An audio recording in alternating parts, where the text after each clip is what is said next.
ভারতীয় সেনাবাহিনীর হাতে এমন একটি অস্ত্র এসেছে যে অস্ত্র দিয়ে প্রতিবেশী যে কোনো দেশকে রীতিমতো থামিয়ে দেওয়া সম্ভব। নজরদারি তো চলবেই, তার সঙ্গে সমস্ত রকম গতিবিধি যেমন জানতে পারবে, ঠিক তারা কি কি অস্ত্র শস্ত্র কোথায় লুকিয়ে রেখেছে সেইটাও সমানভাবে জানতে পারবে এবার থেকে আমাদের ভারতীয় সেনাবাহিনী।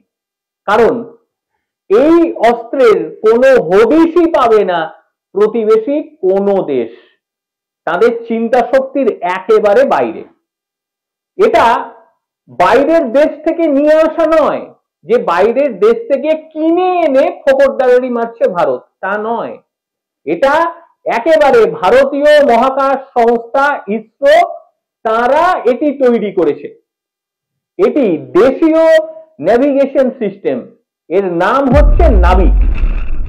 এখন ভারতীয় সেনাবাহিনীর কাছে সবচেয়ে বড় অস্ত্রের সমান। 1999 সালে প্রত্যেকের মনে আছে কার্গিল যুদ্ধ, সেই কার্গিল যুদ্ধের সময় এর প্রয়োজন অনুভূত হয়েছিল সেনাবাহিনীর। তারপর থেকেই সেনাবাহিনী বলে আসছিল ভারত সরকারকে তাদের হাতে এই ধরনের দেশীয় প্রযুক্তির নেভিগেশন সিস্টেম দেয়া হোক, যাতে তারা জঙ্গিদের বিরুদ্ধে সমানভাবে কার্যকর হতে পারে। আর বর্তমানে এই নাবিক জিপিএস সিস্টেম ব্যবহার করে বহু জঙ্গিকে খতম করা হয়েছে। জঙ্গিরা কোথায় লুকিয়ে রয়েছে, তাদের হাতে কি কি অস্ত্র শস্ত্র রয়েছে, সমস্ত কিছু নিখুঁতভাবে জানতে পারে এই নাবিক, আর সেই তথ্য চলে আসে সেনাবাহিনীর হাতে। এতদিন যেটা আমরা করতাম সেটা হচ্ছে গুগল ম্যাপের উপরে ভরসা করতাম, আর গুগল ম্যাপ কিভাবে কখন কাজ করে সেটা আপনারও জানা আমাদেরও জানা। আর গুগল ম্যাপ তো আমেরিকার হাতে, তারা যে লোকেশন দেখাবে সেই লোকেশনই আমরাও দেখতে পাবো, সেনাবাহিনী দেখতে পারবে। সেই জন্য ভারতীয় সেনা এটাই দাবি করেছিল যে দেশীয় প্রযুক্তি যেন হয়, আর এই বর্তমানে নাবিক হচ্ছে একেবারে দেশীয় প্রযুক্তি। আর এর কাজকর্ম এখনো পর্যন্ত নির্ভুল, কোনো কাজকর্মের ভুল এখনো পর্যন্ত পাওয়া যায়নি। এটি মূলত ভারতের আঞ্চলিক নেভিগেশন স্যাটেলাইট সিস্টেম, মানে Indian regional navigation satellite system, এর নাম হচ্ছে IRNSS। মূলত ভারতীয় মহাকাশ গবেষণা সংস্থা ইসরো, একটু আগেই বললাম আপনাদের, এই ইসরো এটি সম্পূর্ণ দেশীয় প্রযুক্তির মাধ্যমে তৈরি করেছে।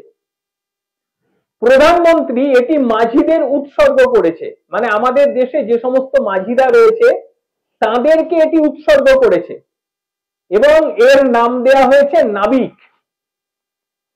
এবং এই নেভিগেশন সিস্টেম মানে ইন্ডিয়ান রিজিওনাল নেভিগেশন স্যাটেলাইট সিস্টেমটি এত ভালো যে কোনো জায়গা এ বাধা পাচ্ছেই না। আপাতত যেটুকু জানতে পারা যাচ্ছে সবটা তো সামনে প্রকাশ করে না সরকার, করবেও না। মোট 7টি স্যাটেলাইট, এই 7টি স্যাটেলাইট একটা বিস্তৃত গ্রাউন্ড তৈরি করে দিয়েছে, নেটওয়ার্কের গ্রাউন্ড, এবং সেই গ্রাউন্ডের মধ্যে যাবতীয় কিছু তারা অনুধাবন করতে পারে। দিন হোক, রাত হোক, বর্ষা হোক, শীত গ্রীষ্ম বর্ষা, সমান তালে এই যে নেভিগেশন সিস্টেম এটা কাজ করতে পারে। মোট 7টা স্যাটেলাইট এই নেভিগেশন সিস্টেমটি কাজ চালাচ্ছে। 365 দিন 24 ঘন্টা এটি নিরবচ্ছিন্নভাবে কাজ করতে পারে, এর মধ্যে কোনো রকম সমস্যা হয়ই না। এর রেঞ্জ এটি বৃদ্ধি করাও সম্ভব। বর্তমানে আপাতত যেটুকু জানতে পারা যাচ্ছে তাতে 1500 কিলোমিটার ব্যাসার্ধে এটি কাজ করছে। আর এয়ার ডিস্টেন্স 1500 কিলোমিটার মানে বুঝে নিন বিষয়টা কতটা এরিয়া হতে পারে। ওই যে পাশের দেশ লাফালাফি করে সেগুলো তারা ধরে নেয় আর কি। এই নেভিগেশন সিস্টেম এতটাই শক্তিশালী। এবার একটা বিষয় যে এই নেভিগেশন সিস্টেমটা মূলত কাজ কিভাবে করে। এর কাজ হচ্ছে দিন রাত এরা শত্রুপক্ষের জায়গায় নজরদারি চালায় বিভিন্ন এলাকায়, সেখানে কোনো মোশন দেখতে পেলেই এ কিন্তু তৎক্ষণাৎ জানিয়ে দেয় সেনাবাহিনীকে। এর মধ্যে আর একটা বিষয় জানিয়ে রাখি, এই নাবিকের যে ভার্সন আমরা ব্যবহার করি সেখানে আমরা লাইভ ফুটেজ পাই না, কিন্তু সেনাবাহিনী যে ভার্সনটা ব্যবহার করে সেখানে তারা কিন্তু লাইভ ফুটেজ পায়। অর্থাৎ এখানে বসে আমি ১,৫০০ কিলোমিটার দূরে কি হচ্ছে সেটা নিখুঁত ভাবে জানতে পারবো, সেটা নিখুঁত ভাবে দেখতে পারবো। সেখান থেকে যদি কোনো শত্রু অস্ত্র শস্ত্র নিয়ে আমাদের উপর হামলা চালাতে আসে, তাহলে আমরা বুঝতে পারবো কতজন শত্রু রয়েছে, তাদের কাছে ঠিক কি কি অস্ত্র রয়েছে, সমস্ত কিছু। আগে হ্যাঁ, রাতেও জানতে পারবে, দিনে বলে নয়। এবারে এর থেকে বাঁচার উপায় কি আছে আমি তো বলতে পারবো না। চাদর ঢাকা দিয়ে তারা হয়তো অন্য কোনো কাজকর্ম করবে, তবে হয়তো বাঁচতে পারে। কারণ আকাশের চোখ আমি জানি না, মানে বাংলাদেশি কোনো ওই ড্রোন আবার আকাশের চোখে মেরে দেবে কিনা আমার জানা নেই, কিন্তু হাস্যকর ব্যাপার, এমন এমন কাজকর্ম তারা করে যে বলার কিছু নেই। যাই হোক, এই নাবিক যখন ভারতীয় সেনাবাহিনী পেয়ে যায় হাতে, তখন ভারতীয় সেনাবাহিনীর যে মনোবল সেটা মারাত্মক হারে বেড়ে গিয়েছে।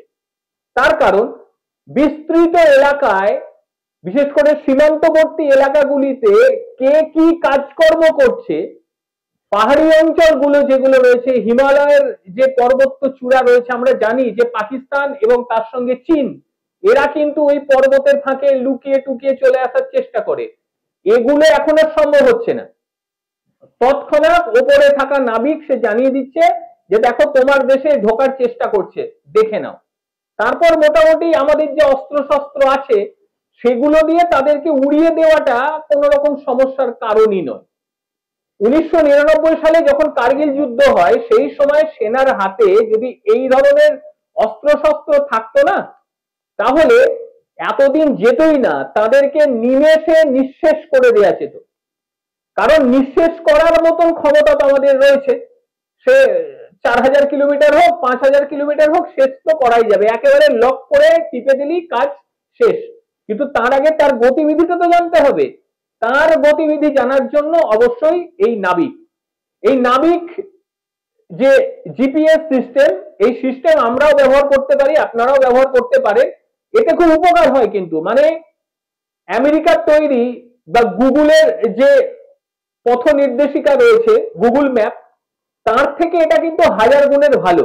এটা অন্তত ব্যবহার করে দেখতে পারেন। ভারতীয় নাবিক লিখবেন তাহলেই কিন্তু পেয়ে যাবেন, একেবারে ভারতীয় প্রযুক্তিতে করা। আর এই নাবিক ভারতীয় সেনাবাহিনীর হাতে চলে আসার পর আমূল পরিবর্তন হয়ে গিয়েছে। মানে সেনাবাহিনী বসে বসে তারা পার্শ্ববর্তী দেশগুলোর উপরে নজরদারি চালাতে পারছে। শুধু নজরদারি নয়, তারা কি করছে, তারা কোন অস্ত্র নিচ্ছে, কি গতিবিধি তাদের, সমস্ত কিছু দেখতে পাচ্ছে। কাজেই এমনটি ভাবার কিছু নেই যে আমি অনেক দূরে বসে আছি, আমাকে বোধহয় দেখতে পাচ্ছে না। অবশ্যই দেখতে পাচ্ছে। কাজেই ওই সামনাসামনি একটু ঢিল পাটকেল মেরে হয়তো আপনারা কাজকর্ম করতে পারেন, কাঁচ ভাঙা, বাড়ি ভাঙা, এ সমস্ত করতে পারবেন। এবার যদি ক্ষমতা থাকে, আমি জানি না আপনাদের সেই ক্ষমতা আছে কিনা, ওই ঢিল ছুঁড়ে স্যাটেলাইটটা ফাটিয়ে দিন, তাহলে আর ভারত কিছু করতে পারবে না। যাই হোক, একটু হাসির কথাও বললাম, মানে পাশের দেশ মানেই তো হাসির খোরাক, আপনারা জানেন। আর গম্ভীর আলোচনার মধ্যে একটু হাসি না থাকলে ঠিক মানায় না। যাই হোক, আজকের আলোচনা আপনাদের কিরকম লাগলো অবশ্যই জানাবেন। যদি আলোচনার মধ্যে আরো কিছু সংযোজন করতে হয় সেটাও বলবেন। ভালো থাকবেন প্রত্যেকে, সুস্থ থাকবেন। আবারও দেখা হবে অন্য কোনো দিন অন্য কোনো বিষয় নিয়ে। ততক্ষণের জন্য নমস্কার।